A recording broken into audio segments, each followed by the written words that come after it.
Laporan Orientasi P3K, Pengenalan Nilai dan Etika Pemerintah Kabupaten Cirebon tahun 2025. Rencana aksi, disusun oleh, nama saya Sarah Alia Nur, Jabatan Apoteker Ahli Pertama, Instansi Kerja Puskesmas Panguragan. Latar belakang, sesuai Undang-Undang Nomor 20 Tahun 2023 tentang Aparatur Sipil Negara atau ASN.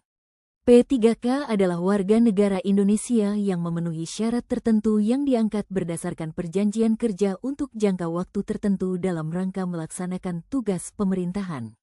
Orientasi P3K bertujuan untuk lebih mengenal berbagai macam organisasi perangkat daerah di lingkungan pemerintahan Kabupaten Cirebon serta mengetahui berbagai macam aturan kedisiplinan ASN demi terwujudnya ASN yang berakhlak.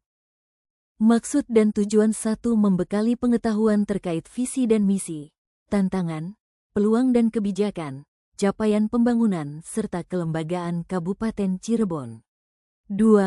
Menumbuhkan sikap terkait dengan hubungan kerja dan tata laksana, kinerja organisasi, manajemen ASN P3K, penilaian dan disiplin ASN. 3. Diharapkan peserta mampu menerapkan dan mengaktualisasikan hasil orientasi di instansi masing-masing sesuai dengan nilai-nilai dasar ASN berakhlak. Waktu dan tempat. Kegiatan orientasi ASN P3K di lingkungan Kabupaten Cirebon dilaksanakan mulai tanggal 10 Maret sampai dengan tanggal 14 April tahun 2025. Pembelajaran dilaksanakan pada unit kerja masing-masing, Puskesmas Panguragan. Nilai dan etika pemerintah Kabupaten Cirebon. Visi dan misi Kabupaten Cirebon. Visinya adalah Cirebon beriman, sedangkan misinya adalah Kabupaten Cirebon yang bersih, inovatif, maju, agamis, dan aman. Berikut ini adalah bagan struktur organisasi Sekretariat Daerah atau SOTK Kabupaten Cirebon. Manajemen Kepegawaian dan Penilaian Kinerja P3K. Menurut Peraturan Pemerintah Republik Indonesia Nomor 49 Tahun 2018 tentang Manajemen P3K, gaji dan tunjangan P3K sesuai dengan yang tercantum dalam Surat Keputusan Pengangkatan. P3K memiliki kesempatan yang sama untuk mengikuti pengembangan kompetensi sesuai dengan perencanaan instansi pemerintah atau hasil penilaian kinerja P3K. Nilai dan etika organisasi perangkat daerah. Berikut ini adalah Renstra UPTD Puskesmas Panguragan. Visi dan misi Puskesmas Panguragan. Visinya adalah terwujudnya masyarakat Kecamatan Panguragan yang sehat, sedangkan misinya adalah 1. Meningkatkan sumber daya manusia Puskesmas yang profesional. 2. Meningkatkan sarana dan prasarana pelayanan kesehatan yang sesuai dengan standar. 3.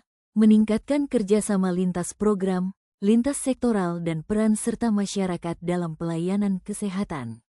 4. Optimalisasi jaringan dan jejaring fasilitas kesehatan. Berikut ini adalah struktur organisasi Puskesmas Panguragan. Berikut ini adalah tugas pokok dan fungsi P3K menurut Undang-Undang Nomor 20 Tahun 2023 tentang Aparatur Sipil Negara.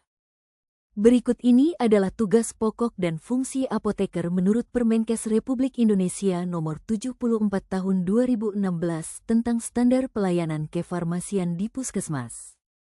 Rencana hasil kerja P3K. 1. Promkes atau promosi kesehatan secara aktif oleh apoteker terkait dagu sibu dan seputar obat-obatan. 2. Pelayanan informasi obat oleh apoteker kepada pasien yang menerima obat. 3. Konseling pada pasien penyakit kronis dengan penggunaan obat jangka panjang seperti obat hipertensi, obat diabetes. 4. Dispensing atau penyiapan obat baik obat jadi maupun obat racikan oleh apoteker. 5. Pengelolaan vaksin dengan menggunakan aplikasi Sistem Monitoring Imunisasi Logistik secara elektronik atau SMILE. Kesimpulan. Setiap ASN P3K yang baru saja diangkat diwajibkan untuk mengikuti kegiatan orientasi pengenalan nilai dan etika di instansi masing-masing. 2. P3K yang baru mampu melaksanakan tugas pelayanan publik, tugas pemerintahan, dan tugas pembangunan tertentu secara profesional di lingkungan instansi pemerintah Kabupaten Cirebon. 3. Masa orientasi memberikan pemahaman dan pengenalan bagi para ASN P3K pada tugas dan fungsi serta visi misi dari pemerintah Kabupaten Cirebon. Lampiran. Berikut ini adalah kegiatan promosi kesehatan atau sosialisasi tentang dagu sibu. Berikut ini adalah kegiatan pelayanan informasi obat atau PIO oleh apoteker kepada pasien saat penyerahan obat. Berikut ini adalah kegiatan konseling apoteker kepada pasien penyakit kronis dengan penggunaan obat jangka panjang. Berikut ini adalah kegiatan penyiapan obat dimulai dari penerimaan resep, pengambilan obat, penulisan etiket atau cara pakai obat, sampai dengan penyerahan obat.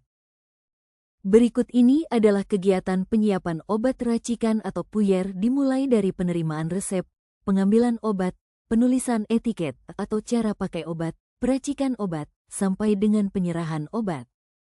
Terakhir adalah kegiatan pengelolaan perbekalan farmasi yaitu stok opname vaksin yang dilakukan setiap bulan dan diinput ke aplikasi Smile. Sekian laporan orientasi P3K di lingkungan pemerintah Kabupaten Cirebon. Terima kasih.